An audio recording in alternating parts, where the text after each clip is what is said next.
We are glad to know that you're still there with us. Now we'll quickly take you straight state of the nation. Of course, we are going to be looking at some of the issues happening around our country. Yesterday, the tribunal gave their verdict on the petitions filed by the Labour Party and Mr. Obi, and of course Atiku Abubakar with his party, the PDP, and the Alliance People's Movement. The petitions were struck out as they actually upheld the victory of President Bola Ahmed Tinubu in the February's election.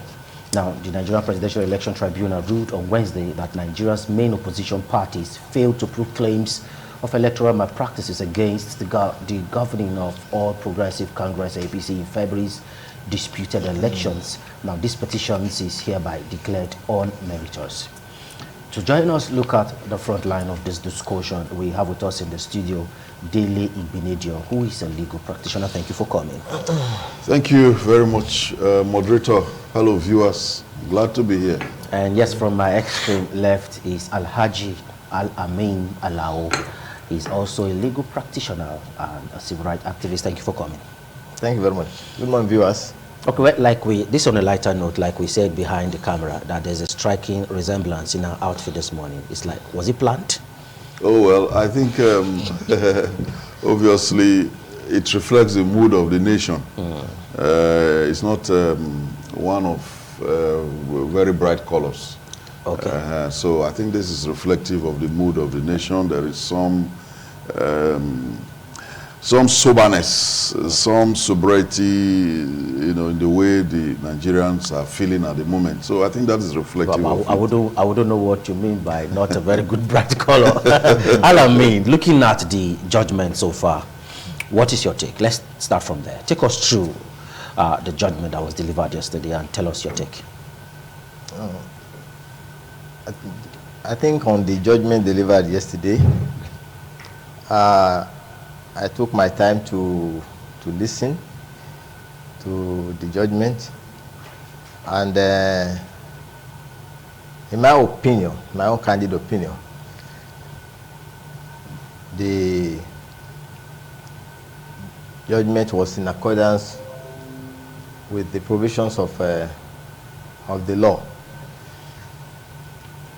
and the justices took their time to really dwell into the provisions of the law, not just jumping into conclusions.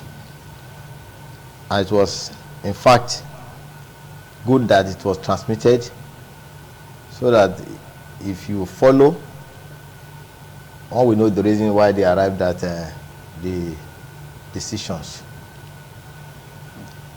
If you file a matter before the tribunal, you need to back up your allegations, not only with documents and witnesses, but you need also to ensure that your papers come in timely. The era of front-loading, especially when the tribunal judgment is time-bound, when you are filing, ensure that you front-load.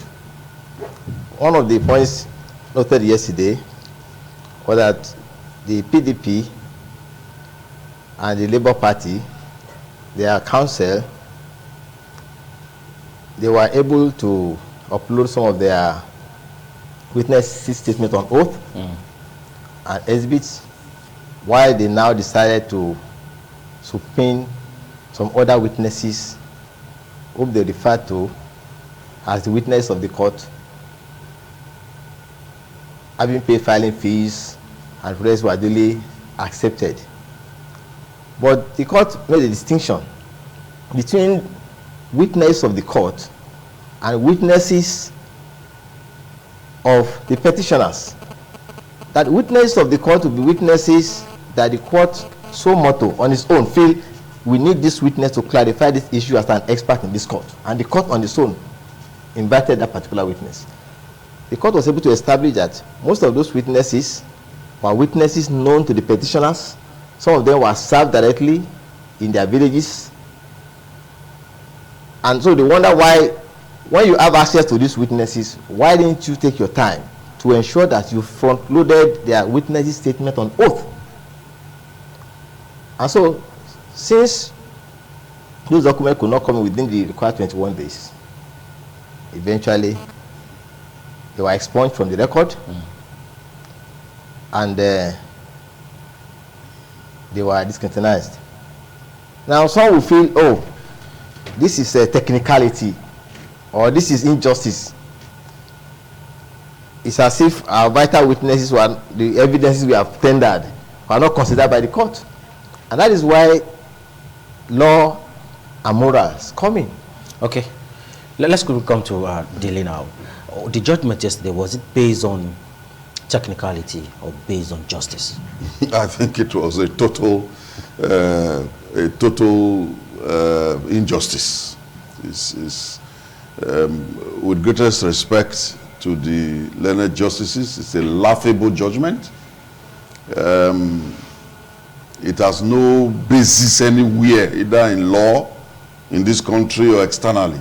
First of all, a petitioner in a presidential election covering the 36 states plus Abuja has only 21 days to file his papers. Put all his witnesses from Sokoto to Lagos to Akwa Ibom. 21 days to put everything together. Now, this is a country where when you require documents from INEC, they will not give you documents.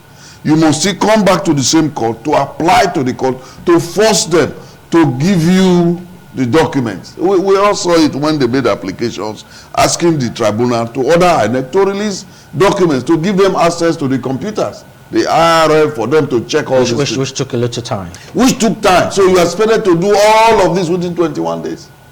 Now, most of the witnesses are people, there are different kinds of witnesses if you are in court. And a judge should realize that. There are those that will come willingly. There are those that you need to serve witness summonses. Those ones will not come unless they get witness summons, like official witnesses. If you want a policeman to come, for example, you're not just going to call him on phone and then he will verbally tell his officer, I want to go and testify for ITV, and the officer will say, I can go. There should be a written. There will be a written. Then there are those who, even if you write to them, they will not come, except there is that threat that if you don't come, you will go to jail. That one is called subpoena. Now, what the court was saying is that even those you have to force to come, these petitioners should have front-loaded their statements or note. How is that going to work? Somebody you are going to force to come down. If you don't come, you are going to go to prison. You're supposed to have written down everything he's going to say. Got him to sign it before you came to court to make the application. Look, let us be realistic. Although from the beginning, everyone knew that it was a mountain that was being climbed. Everyone knew that. But I did not personally expect the mountain to be so high. So that judges now begin to make new law. It's very unfortunate in this country. Very, very unfortunate.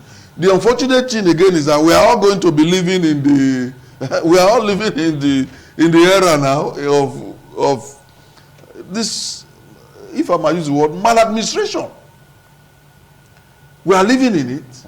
So let us continue to live in it unless the Supreme Court changes it. But let's just hope that the president, whose victory was actually upheld yesterday, will actually do everything in his power to ensure that Nigeria get better. But let's Tolu Lope is standing by in the seat of power. Of course, Abuja is part of this discussion this morning.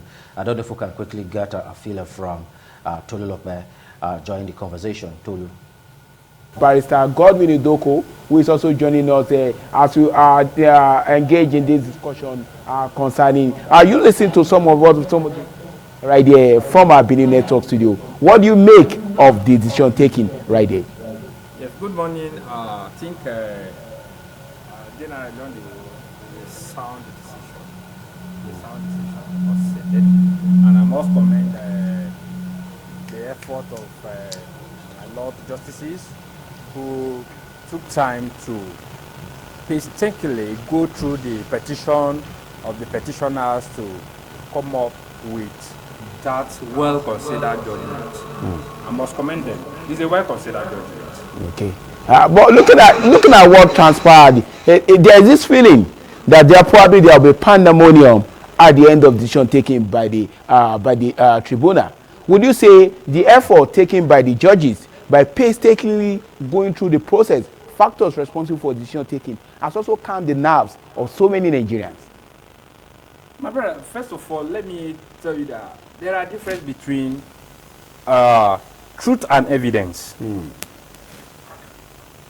The court is not Father Christmas to give you what you don't ask for. What the judges have done is basically to decide what is up before them, what is placed before them. And if personally I went through the whole process, starting from the reading of the judgment, and I took my time to follow how the issues raised for determination were marshaled. And I don't think any well-meaning Nigeria will fault the judgment or the decision of the panel, considering what is placed before or what was placed before them. Yes. But I also say there are a lot of issues. You cannot say there are no irregularities in the election. Yeah. That is not what I am saying. Yeah. Everyone knows there are irregularities. Even the NBA election that is adjudged to be the most free and fair election, there are also issues, pocket of issues here and there. Yeah. There are irregularities. But then the question is, what was placed before the court to decide upon? And from the evidence before the court has acted. The court has taken decision considering what was placed before them. I'm a well-considered judge. Hey, you listen to what Barrister God said right there. Says a well-considered judgment. But I listened to what he said in the court, talking about the mood. So the plot I put on because it's also reflection of the mood. But I don't necessarily agree with him because the decision taken by the land judges right there, and also looking at the breakdown of everything being analyzed. It also boils down to the fact that they're able to prove their case beyond reasonable doubt. I think this question goes right there in the back to Benin, Alami Esquire. Yes. Now, since we returned back to democracy in 1999, we've had an uninterrupted flow since we returned back. But it seems that there have never been a kind of good outcome when it has to do with the presidential petition. And don't forget, most of our presidential election is always marred with irregularities. Could it be that the judges giving judgment, they are always on the side of the person who is declared winner? Alami. Mere irregularities is not sufficient to actually nullify an election under the law. It should be more than just mere irregularity. It should be such irregularity as to affect the outcome of the result of the election. It must affect the outcome of, so you have 2 points to prove. One, that there was irregularity, and 2, that the irregularity affected the outcome, the final result, the final outcome of the election. If, for example, the irregularity that we normally observe did not affect the outcome of the result of the election, then the election will not be nullified. For example, parties have their agents representing them at the polling units. And then the agents, they have copies of the results. Those copies of the results with them are sufficient to approach the court. It's now for INEC to confirm that yes, that is exactly the result, or that is not the result. So when you are alleging that there was overvoting, or that you are shortchanged as far as your votes are concerned, then you tendered these documents. And if the document you've tendered is observed that this is document from INEC, and they also certify it, of course, the court will rely on it. What that means is that you need not necessarily wait for INEC to get the result from INEC before you put in your papers in an election petition. Because you have party agents in every polling unit. Oh, what was not announced? Okay, it was announced that I scored 10 votes. Oh, what was in the paper, in the result sheet? 40 votes. Oh, I have 40 votes, they announced 10. I have 50 votes, they announced 20. I have 100 votes, they announced 30. Then you present all your results before the court. I have 200 votes, but they announced 30 votes for me.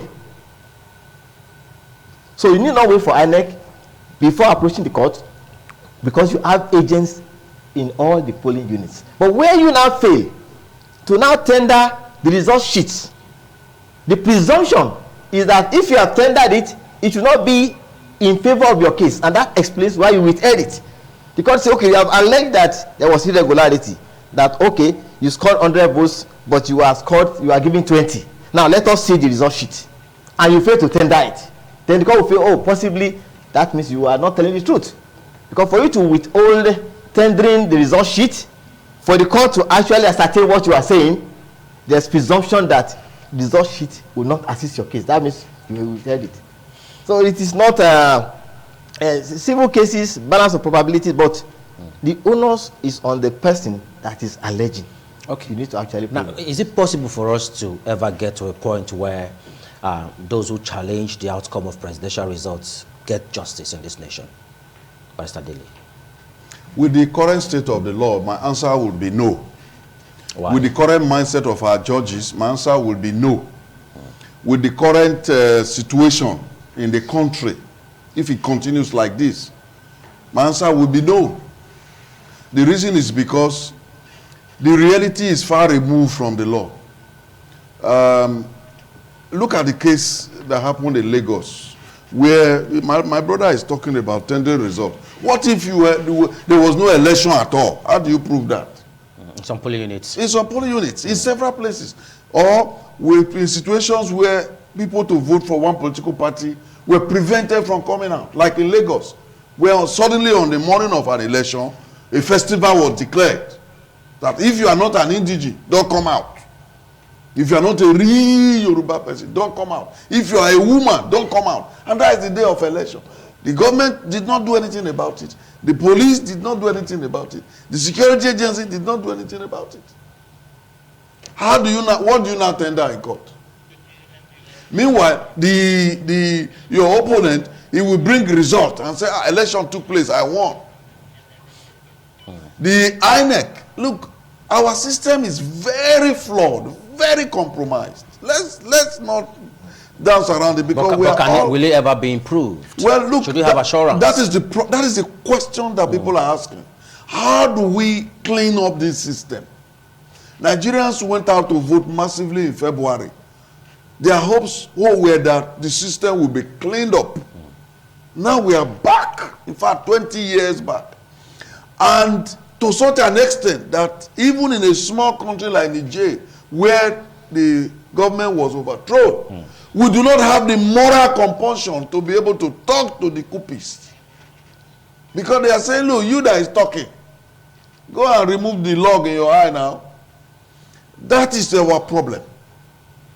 The reality is far divorced from. The judges sit and say, bring your, like in Rivers State, we know how it was open thing where somebody said, don't allow the INEC person to go unless he does this, unless he does that.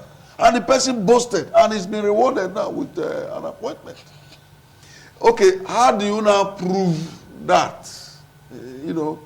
So where there were shootings. But there were no proofs that that particular person actually. But that is because of the state of our law. The state of our law. So we are either going to continue living in the stone age, in the cave age, in the dark ages, or we are ready to move forward. If we are not ready to move forward, then let us all throw our hands up in the air and say, look, we have failed at this thing called democracy. Okay, Alamin, let's look at this issue now. The issue of 25% was a major contention. And as at yesterday, it was clear that there's no special preference for those living in the FCT. Take us through that particular aspect. What says you? Before the judgment of yesterday, you have lawyers divided on that issue of 25% for the Federal Capital Territory. And I'm one of those who are strongly of the opinion that a candidate need not score 25% in Abuja Federal Capital Territory to be declared winner of the elections. And that the intent of the makers of the law needs to be looked into. And you have to now look at the Constitution holistically, not just a particular aspect, when you are having problem in interpreting the Constitution. If the meaning is very clear, interpret it clearly. If it's not very clear, if you read the Constitution properly, you will know the intent of the lawmakers. Abuja was not in existence in the past. Later we have the Federal Capital Territory. So initially it was not captured in the Constitution. And again, the drafters decided to refer to it as the Federal Capital Territory, not a state. But though it has the status of a state. So these are the issues. To now say that the winner of the election must win Abuja. If he does not win Abuja, even if he wins the other 36 states, he's not a winner. It's not logical. It cannot be, that cannot be justice. But when you have matters in court or before the tribunal, people tend to stick to the opinion that favors their interest. If it's like saying that, okay, the last son or the last child will inherit the entire estate of the man. It cannot work, because we are talking of a presidential election for the whole nation. Geographical spread, that is what matters. But to now say, even if you have the majority of votes or the highest number of votes and you fail to win Abuja, then you cannot be played winner. That would be a technicality if that is used. You see, where you have two candidates, you are talking of majority of votes. But when you have more than two candidates, you are talking of highest number of votes. So the winner of this last presidential election, President Bola Ahmed Tinubu, did not score the majority of votes. If you add the votes of Atiku and Obi together, over 12 million votes, more than the over 8 million votes scored by Tinubu. But if you put them side by side, Tinubu had the highest number of votes, 8 million plus, Atiku 6 million plus, 6 million now, then Obi 6 million 100 plus. So he had the highest number of votes. So, and that explains why the outcry is very loud against the judgment and against the outcome of the election, because you have more voices, majority now saying no, we do not, we never voted for this president. Okay. You have majority, but that does not mean that the president that did not win the majority of votes did not win the highest number of votes. Okay. So he won the highest number of votes, and the same clamoring you observe after this the tribunal judgment. You have many voices who will be saying, no, we do not agree with that judgment. Okay, now with the judgment so far. But that does not mean, that does not mean that the judgment is not in accordance with the law. Okay, Barrister Daly, now, are we not saying Abuja now is a state? It's not the Federal Capital Territory? Well, that's based on the judgment. That is what they based on the judgment. You see, now this is the problem. When you try to turn common sense on its head, then you have the situation where you are not sure whether Abuja is a Federal Capital Territory or whether it is a state. You are saying, well, the Constitution says one thing, but you know it's another thing. But in appointing, you don't elect a governor like you elect for states. You know, if somebody now appoints a minister, you know, why not let us face what the law says, what the Constitution says? The Constitution says you must get 25% in this state, and you must also get it in Abuja. We are now saying, no, it didn't actually say you must get it in Abuja, because Abuja is the last child, and the last child cannot inherit. Is that really the position of the law? My brother is a spiritual man. You are a well-known sheikh. Is he sheikh or great imam? In the scriptures, Joseph was the last or one of the last sons of Jacob. Did he not inherit the blessing? But this has to do with election now. Yeah, but I'm just saying because of the illustration he gave that a man dies, you cannot say the last son. There are circumstances where the last son can inherit if the man has reached a will. So someone who came third now should not be declared winner. Is that No. What he's saying is that Tinubu ought not to have gotten 25% in the Abuja in order to be president, because Abuja came last. Okay. Abuja is like the youngest son. There were already states existing before Abuja was given a status. We all know that the status of Abuja, whether we like it or not, constitutionally, is a special status. It's a special status. It is not a state, but the constitution now gives it that special status. It is either for us to agree that it has that status or not. Okay. All right, now let's quickly get to Abuja, where our guest is standing by with Tolulokpe. I would like him to react to this question, the issue of 25%, that it has been a major contention. Now, Tolulokpe, you are in the seat of power, and from the judgment yesterday, it seems Abuja is not special again. It's like the 37th state of the federation. So I would like your guest in the studio to quickly react to this. You listen to what he said right now. Does Abuja want to be treated less than any other state? Let me quickly align my position with that of my learned senior at the Alao, the other station there. He has clearly buttressed the point. You cannot accord Abuja a special status different from other states. Even before the judgment yesterday, it has been settled that you cannot accord Abuja a different status from the other state. Doing so will amount to a technicality is taken too far. Are you getting it? Yeah. The judges could that way. Yeah. Accord Abuja a special status or not, and you cannot fault them. Does it not stand logic on his head? If somebody has transferred the length and breadth of the 36 states, and only for him not to be declared winner because he couldn't score 25% in Abuja, does it not stand logic on his head? Let me put this question back to you. Would you also say otherwise if Peter Obi had put 25% in 25 states and failed to get 25% in Abuja and not to be declared president? It is illogical. Yeah. And the constitution is clear. Abuja is not different from any other state. Whichever way you want to coin it, maybe the problem is from the framers of the constitution. And maybe we need to revisit that position to put the wordings very straightforward so that issue like this will not arise subsequently. Based on some of the things said by Barrister Dele Binedon right there about the fact that we have reported pockets of violence in some states where some citizens were prevented from voting. Would you say because of pockets of this thing, that is enough reason to cancel the entire election? Now, you cannot say that there shouldn't be issues. We are human, living in an imperfect world. You cannot say there shouldn't be a pocket of issues. But does that amount, or is it enough to nullify the entire election? The answer is no. Who is alleging? Have you proved that because or as a result of these issues here and there, you were not declared or the election go the other way? In Lagos, take for instance, they were alleging that there are issues of preventing voters from going about to vote.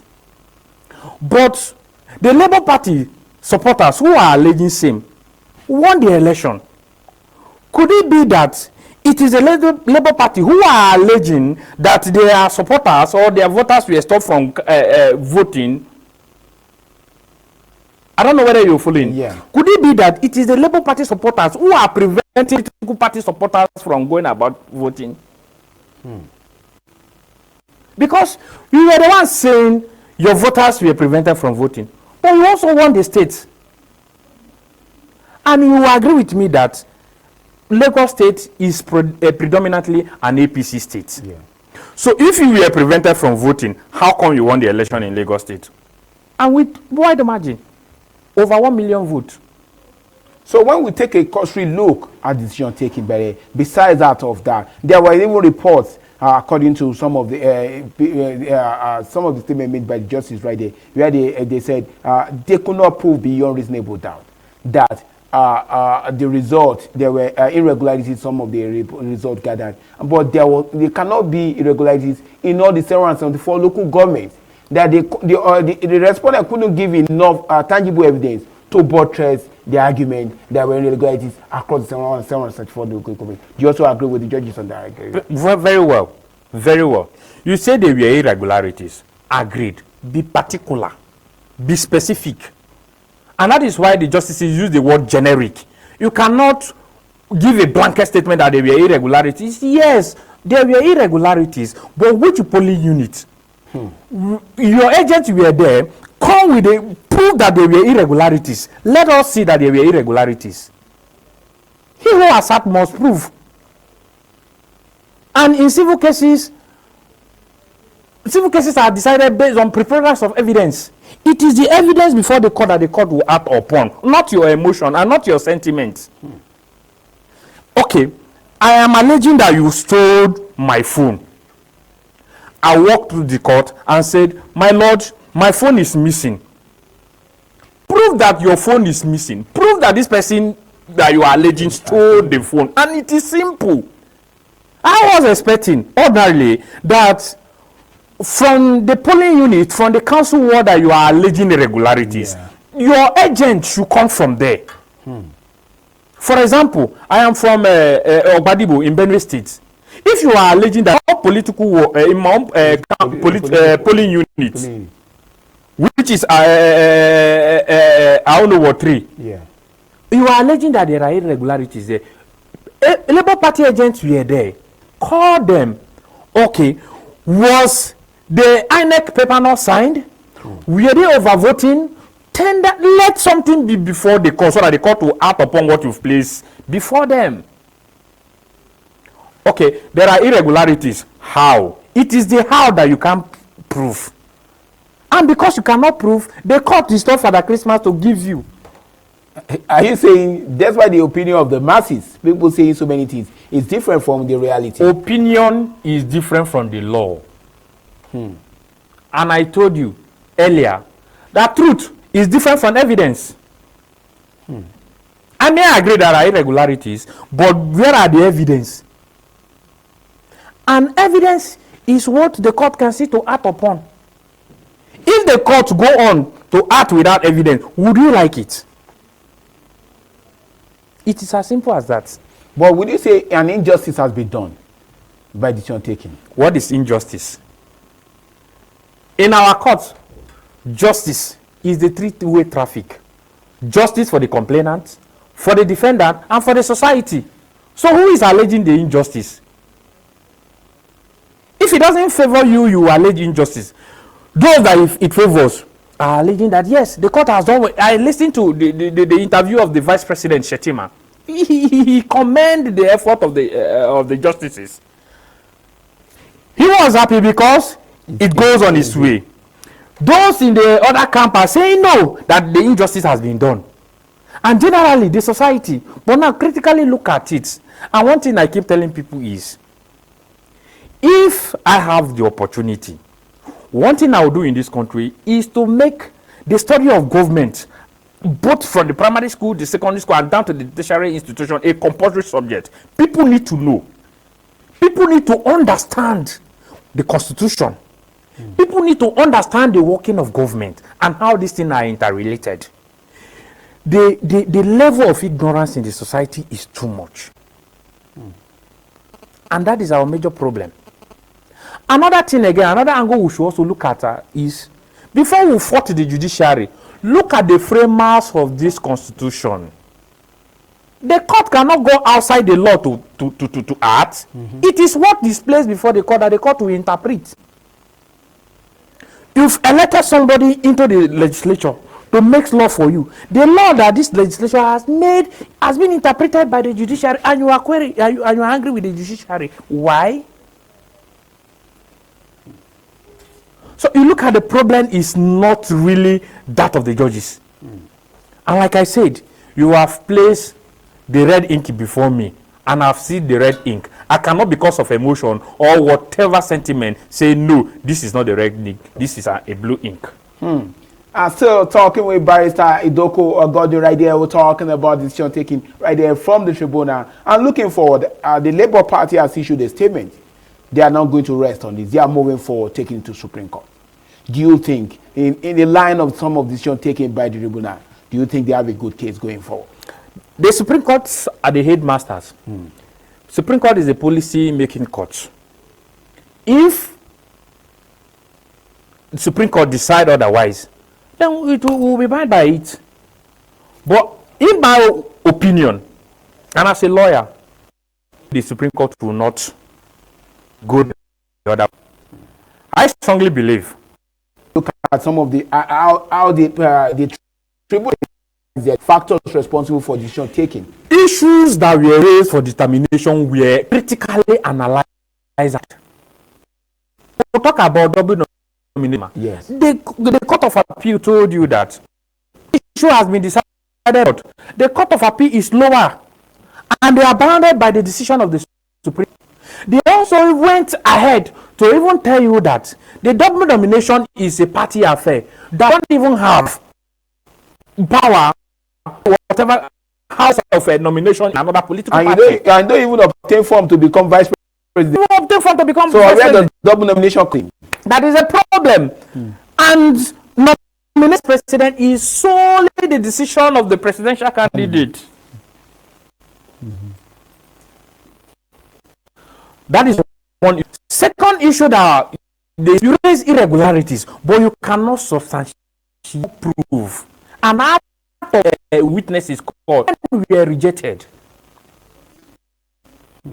So how do you now prove it is from over 178,000 units, 8,000 were 774 council?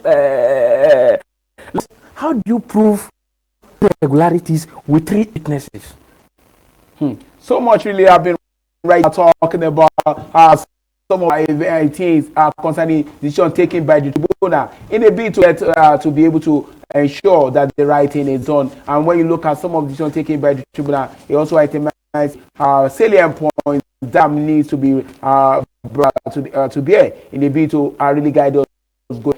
And also in line with some of the decisions taken right there, one thing that also seems to stand out that cannot be just that the carpet has to do with areas I mentioned that the issue about the case that the United States over for Fisher was one of the major is by the some of the petitioners at the election. Do you and the judges came up with a statement that it does not hold water. Were there any evidence before the court to prove that? In that case, before them, you put anything before the court to prove that this man was convicted in US or his property was fulfilled? You are acting on mere speculations, and you want the court to act on your mere speculations? No. As a matter of fact, judges are not giving based on speculations. What did you place before the court to act? This man was convicted in US. Anybody can go to us and say this person was convicted here and there, but then were they certificate of conviction? Well, will it be too hard to get that out of the United States of America? Because if you are saying something like that, was it have been difficult to get a conviction later? A matter as high as the presidential election, won't you go extra mile to get any evidence you need to prove your case? They've been going to America, and it's a public document. If there's anything like that, if for certified true copy and present it, if there's anything like that, so there's nothing difficult there. If I want to prove my case, I'll go extra mile to get my evidence to prove my case. If I told you forge result, I'll go to your school, secondary school. I will even write to like or NECO to give me certified true copies of all the certificates issued in the year you wrote the exam. Was there any move like that? Did you place anything before the court that, okay, my lord, this is the certificate of conviction from the United States of American court. This man was convicted, and as such, he doesn't even have. On net, would they bring such an issue up right there. But why on earth you say they would have? We say the judge, the lawyer should advise them that this cannot be substantiated before bringing it up. My brother, another problem again is, the tribunal is sui generis. It's a court of its own, a special court that are time bound. In short, you have 21 days after the declaration of result to file all these things. You have limited time. You don't have these things at your disposal to front load before the court. And at the expiration of 21 days, you cannot go and bring. You see the problem? So the problem is not really the fault of the petitioner's lawyer. They have limited time. You cannot afford them. Do they have this time to be able to gather all these evidences from their part? That is another area we should also look at Going forward. That okay, these 21 days that you give you from the declaration of result is not enough for someone. Now, take for instance, how do you gather evidence from 178,000 polling units in 21 days to prove your case? It is really presidential election in presidential tribunal.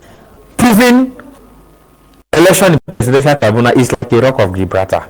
You heard it from Barrister Godwin Idoko right there.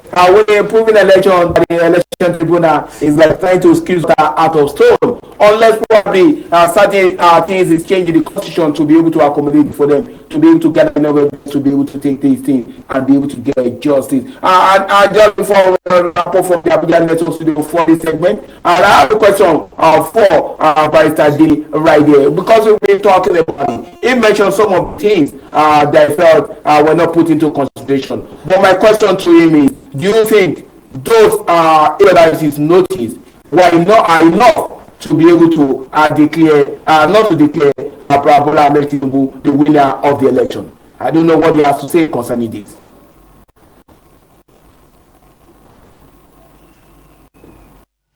Thank you so much, Tolu.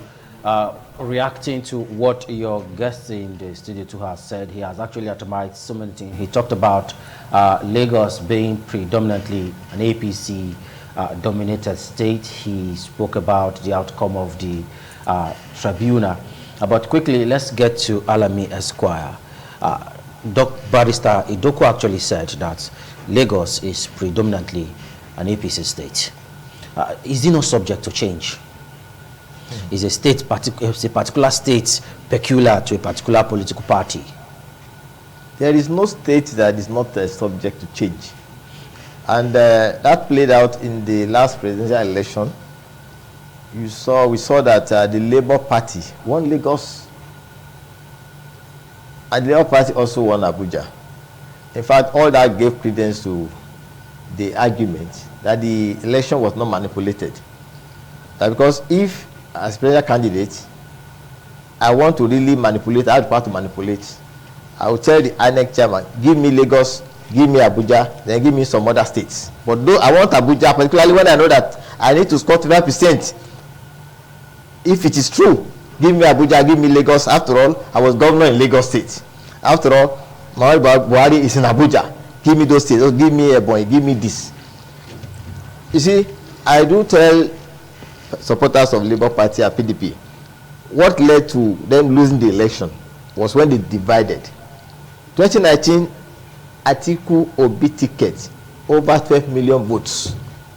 This last election too, over 12 million votes. But you look at this last election, APC scored less than 12 million votes. Tinubu scored 8 million plus. Because the people who are not happy with the security challenges, the economic challenges, people always want a change. Human beings generally will always want change, and that is place you see some men after marrying their beautiful wife and singing all the songs that, oh, you are the sugar in my tea. You see him cheating on the wife. He wants a change.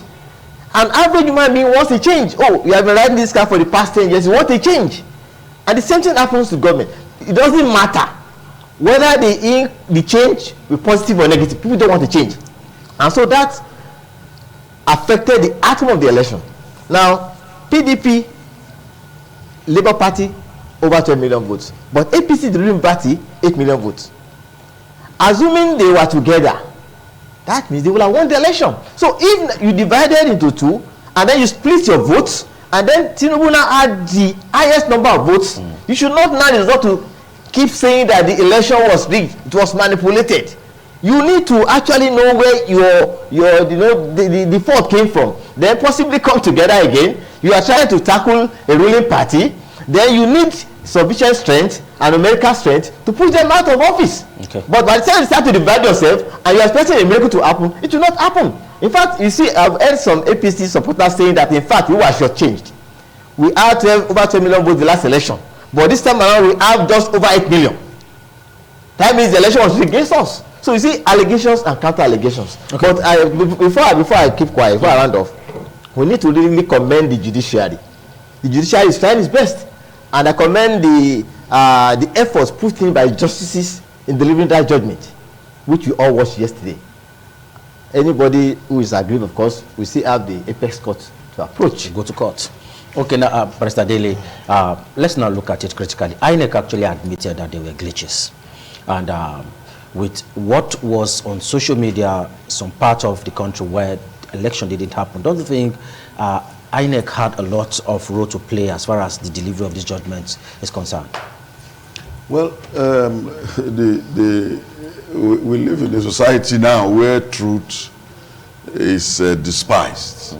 But my worry, my pain is that all of these things will eventually affect the psyche of the person who is president, to embolden him to act with impunity, and not carry the people along in his government, because there is a feeling that, after all, what can you do? And really, what can you do? Abi, what can we do now? Nothing. So, INEC as an institution has not lived up to expectations at all.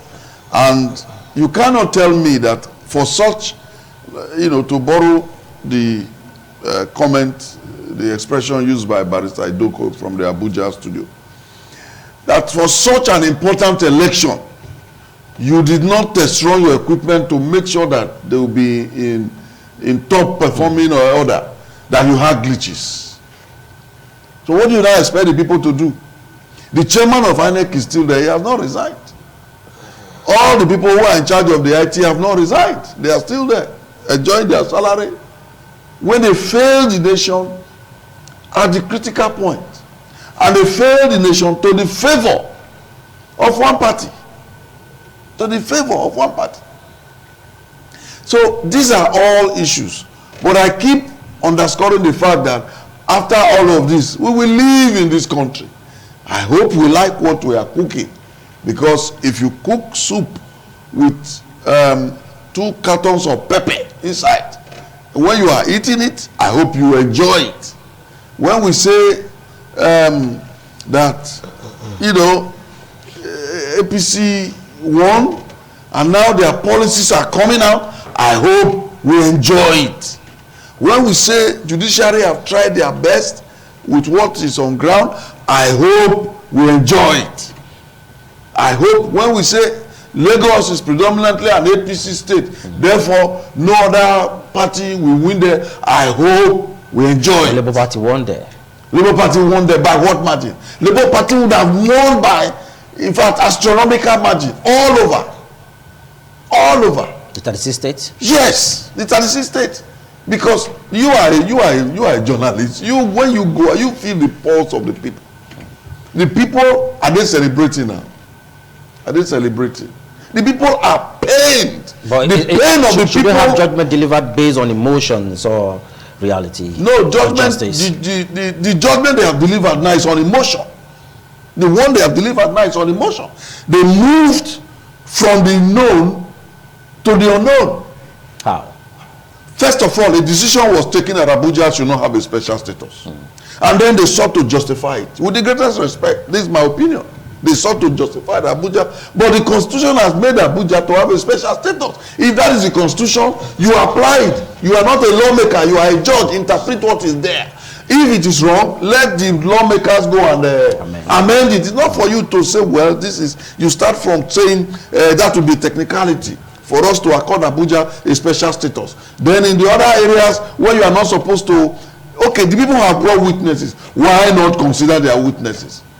You say, oh, because they were not front-loaded. How do you, even the Barrister Idoko, you have 21 days. How do you now front-load witness statements from witnesses from all polling units in the whole of Nigeria in 21 days?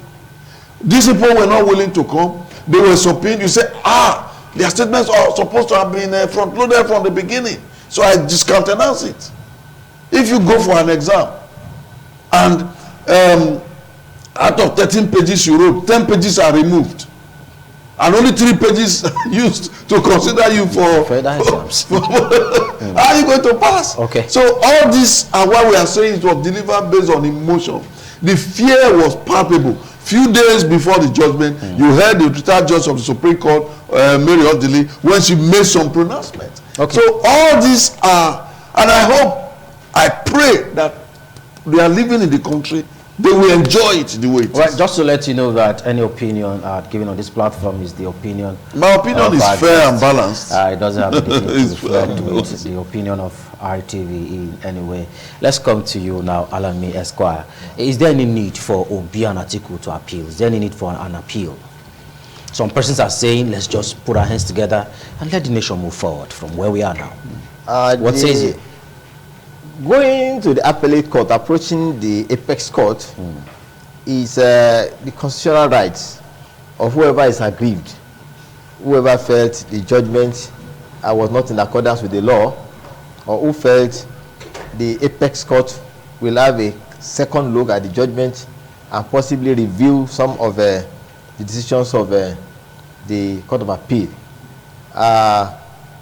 It is their constitutional rights. So we had the APC appealing to all the other parties to join us with them to move the country forward, to embrace the spirit of sportsmanship. After all, being in office for 4 years or 8 years does not mean the end of the world. When you talk of permanent, there is nothing that is permanent. We have had people who have ruled. Some of them are no longer on earth today. They've passed on. And very soon, 4 years will be over. Very soon, 8 years will be over. Very soon, 20 years will be over. And that's why whenever people say permanent secretary, I wonder what's permanent about the secretary. Then you will hear any retired permanent secretary. That's contradiction. When it says permanent, the word itself is not permanent. And so that should make us to embrace spirit of sportsmanship. It has happened, but if you want to approach the apex court of force, we are free to do that. Then on the issue of the 21 days, that it is short, that is the view that it is short. If we believe that the 21 days is not sufficient to pull together all the evidences and the witnesses to front load, then of course we have the legislature. The lawmakers are there. It is the duty of the legislator to make the necessary amendments. The time-bound nature of the election tribunal has made the pace to be fast. We want to ensure that we deliver judgment within time. And so if we feel that it's now becoming not convenient, the allegation is on one side that justice delayed is justice denied. And many other civil cases suffer delay in courts. Adjournment, 20 years a case before you get to Supreme Court, sometimes 20 years in a civil case. But now the election petition is time-bound.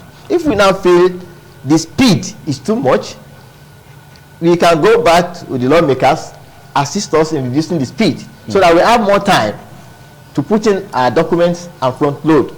Okay. All right, now let's continue now, Pastor Dele. It's a case of no victor, no vanquish, as far as some Nigerians are concerned.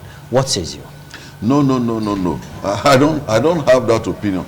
The Nigerian people have been vanquished by forces. The will of the Nigerian people have been vanquished. The Nigerian people are not happy. If we go and we can take a census, people are not happy. They have been vanquished. Now, my brother is saying, and of course, it's somebody I don't like to disagree with, since we We have known each other for so many years. We have never disagreed, and I'm sure we will not disagree. But your submission this morning is not really tallying. We will not disagree today, you know. He said 4 years is a short time. 4 years is enough time for somebody to die when there are no medicines in hospitals. 4 years is enough time for somebody to be sent out of school because he could not pay school fees. 4 years is enough time for the roads to be bad and for accidents and herdsmen to kill the person. 4 years is a long time. And from when they say let us move the country forward, we don't want to move the country forward in the direction that they are going, because it is the with due respect, it's the retrogressive direction. Since they came into office, what is one thing that all of us here now sitting together can say, yeah, they have done this? No, let's be realistic. What is one thing? But they just started.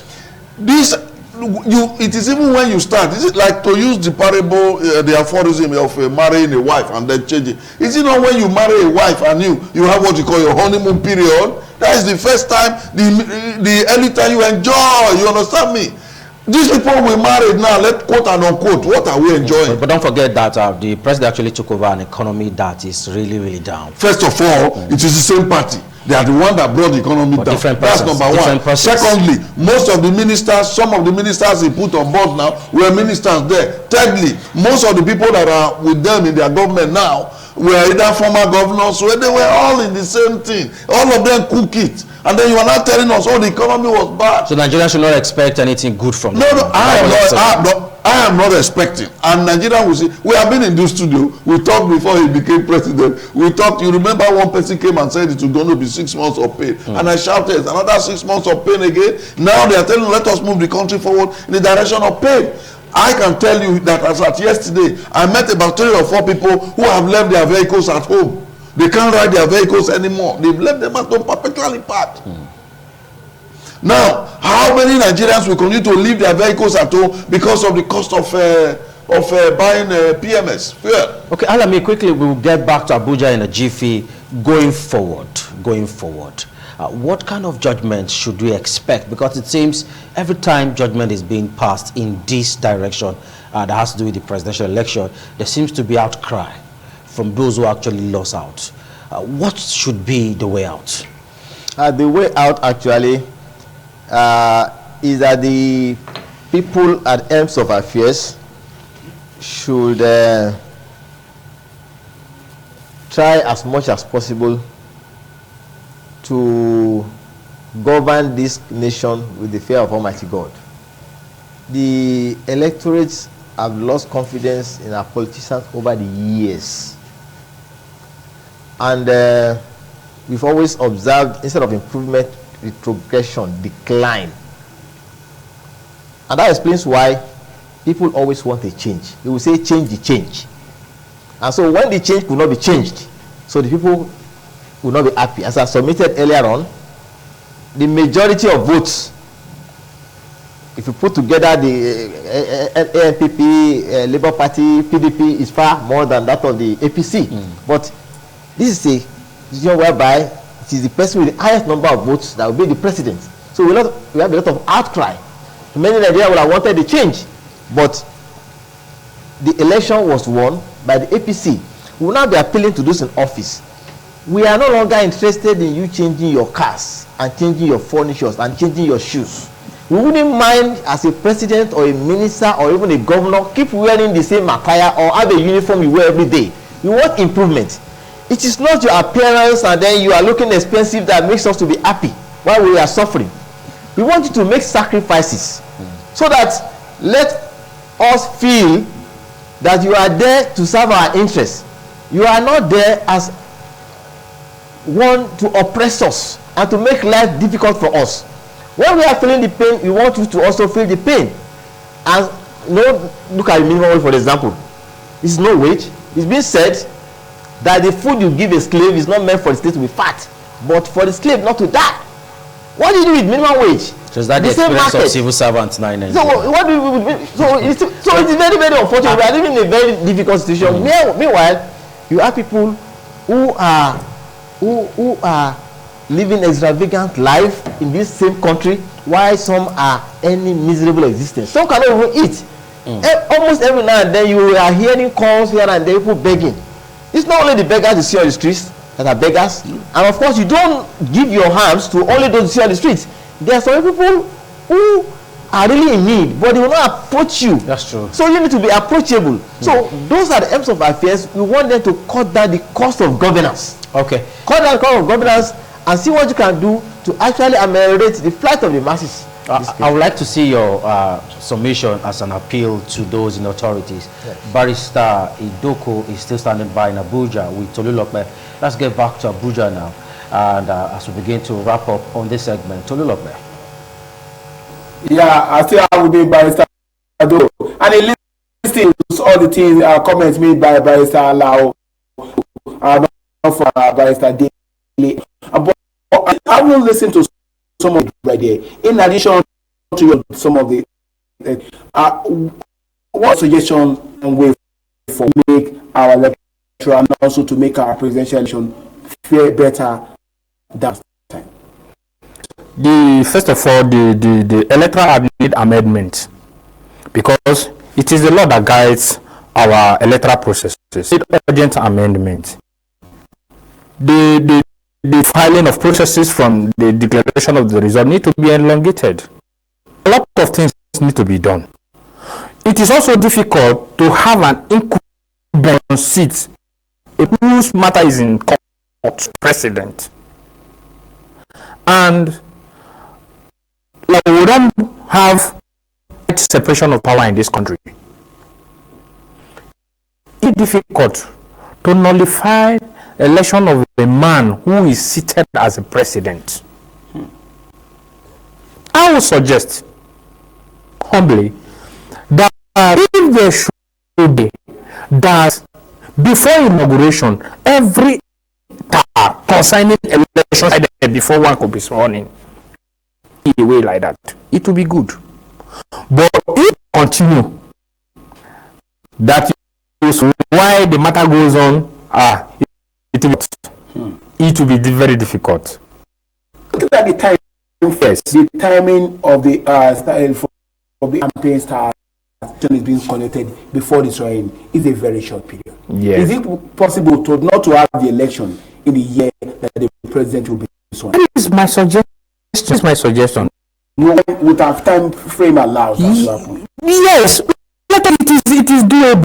Back to the law and amend it. It is doable. This boils down to the kind of law. Let us amend the act.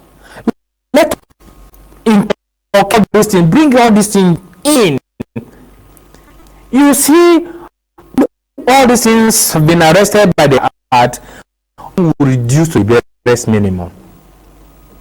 The irregularities here and there will reduce to the minimum. Would you sit as a president election to be nullified in Nigeria? The president approved salaries and entitlement of the judiciary. The president nominate ministers.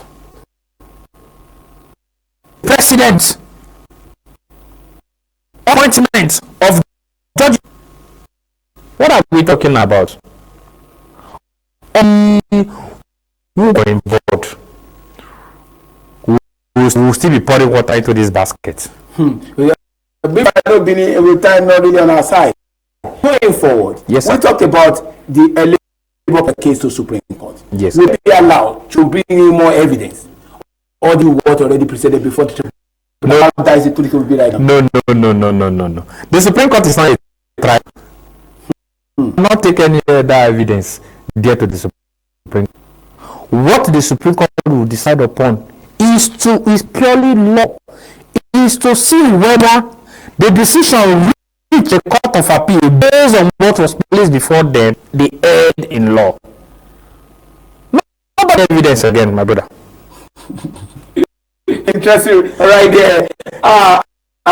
You listen to Barrister Doko has to say concerning that. What do you make of all of this going forward? How do you see all these things? And also, I must say, an impressive discourse you have had, allow also Barrister Dele Ibinedo, who has been able to give insight to major issues relating to the decision of the tribunal, but also be a guide. Go right there. Okay, trying to get what he's asking there, but however, going forward now, Yes. Barrister Dele, Yes. what are your expectations as far as our judicial system is concerned? Well, it's a very deep hole that we are in as far as the judicial system is concerned, and it's not going to take a few minutes to be able to dig us out of that hole. This is something that we've been in for too long, and going forward, we need to overhaul our system, our judicial system. We are too fossilized. We are tied down with rules that are, with the greatest respect, archaic. We are relying on ways of proving cases that have been there even before you or I who were born. And these rules have since moved on in other climes. They have moved on, the ways of proving cases. It is only recently in 2023 we made rules for electronic signatures and admission of flash drives and all those in 2023. We need to really embrace technology in the judicial system so that we can expand the ambit of what is admissible.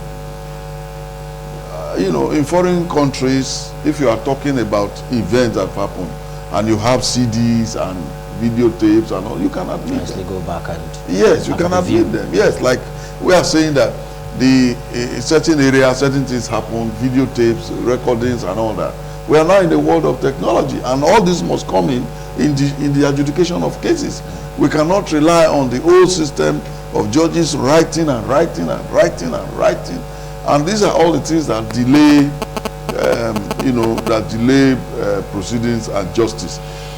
You find that the Americans at the time, they went to court on their presidential, and in record time they have delivered judgment. You understand me? So, and we need to embrace that, because our people are really suffering, and you cannot divorce the suffering of the people from the judicial system. Our people are suffering. Maybe you are not feeling the effect because you are a big man, but people they are already suffering. The Nigerians are suffering. All right, now the president actually took over an economy that is actually breaking. This is the worst period where we have been faced with oil theft, insecurity, banditry, and all that. President Tinubu actually took over all this from the previous administration. In a way, they are same party. But do you think there are other things the president can start channeling his strength towards as he plans to focus on delivering the dividends of democracy to the nation, as his victory in the just concluded poll has been upheld by the court? I think the president came in with the slogan "Emi Lokan," and we want to strongly believe that he has been preparing to contest the election as the president of this country, and as destiny will have it, because everything is decreed by God, it came to pass. We want to also believe that he sincerely has the intention to turn the country around positively. That explains why many have justified the removal of the first subsidy, that you need to observe some fast, make some sacrifice. Eventually, you get the benefits. Apart from that, you now observe that the president is one person. We have over 200 million Nigerians, and we have a lot of us who are saboteurs. You have those who are stealing our crude oil. You have those who are not loyal to the country. And that explains why we have a lot of problems. The corruption is a very big problem in the country. And unless as a people we decide to collectively make a U-turn, repent, and decide to change from our evil ways, then turn to God and do not wait for the EFCC or ICPC to come after you before knowing that whatever you do, Almighty God is watching you and angels are recording. Those in political office holders and Nigerians generally, including the civil servants. Now, we must get back to the city of power. NLC called for a 2 days strike. Yes. Some persons are saying it's politically motivated because the 2 days one strike to some analysts doesn't really make sense. Although the body has actually said that they actually achieved the aim of going on that 2 day strike, and workers should prepare for an indefinite strike action. What says you, Barrister Daly? Well, anything that will be progressive, I am in support of it. Anything that will be progressive. Anything that will send a message to this government that Nigerians are suffering, I am in support of it. And the essence of the 2 days warning strike is to say, the subsidy you removed, we are suffering too much. We are not feeling any... But economy was affected. That 2 days shutdown affected the economy. Well, the economy has always been affected. My brother says there will be saboteurs, there are people who are not patriotic. Where are the people now? If somebody is not patriotic, is there no process for finding him out? If there are saboteurs, where are the process? Now it's okay, let us sacrifice. We will eventually reap the benefit. What are the benefits we are going to reap? Is it after so many people have died of hunger and starvation? Last time I went to the market to buy rice, 1 bag of rice, it's now almost 60,000 naira for a bag of rice. 60,000. So that in my house now, I lock the rice in my safe. You understand me? I lock the rice in my safe. You determine the distribution. So when you want to cook rice, I said, you want to cook? I will now give you a little, because the rice is... all right, that was just a joke. But let us be realistic. Okay. People are suffering in this country. And you cannot say to people that are suffering, beer, you are going to reap the benefits. What are the benefits? After 1 or 2 months, the president said, yes, we have saved money from the removal of subsidy, 5 billion to each state. So the states will squander it again. Okay, let's get to Abuja now, where Barrister Idoko Godwin is standing by with us. Thank you so much for your patience. Tolu Lope will be taking a final lap from there. Then we'll call it a wrap from this end, Tolu Lope. Okay, finally, from you on what you think about the whole decision taken by the tribunal and also. Yeah, like I said from my introductory speech, I commend the effort of the justices of the Court of Appeal.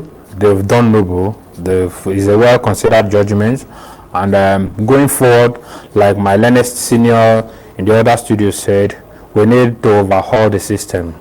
Overhaul the system. The system is rotten, and you cannot face only one area and pour all the blames on. You cannot face the judiciary alone. We must overhaul the total system to push out the rotten egg, know what we want, how we want it.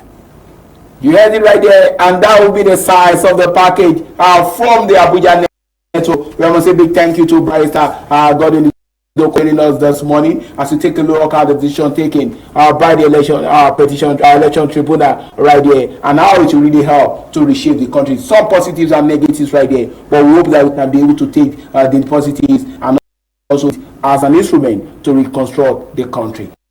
From the Abuja Network. Okay, thank you so much, Tolu, and of course we'll calling it a wrap from this end. As the next program, Business Rendezvous with Lawrence Osifo is already standing by to take us through the program, Business Rendezvous. Thank you so much, Barrister Daly for coming. Thank you. Alamina Esquire, it's always a pleasure having you on the show. This is how far we can go. On behalf of everyone on the platform this morning, thank you for joining us. My name is Daniel Praise Osedebame.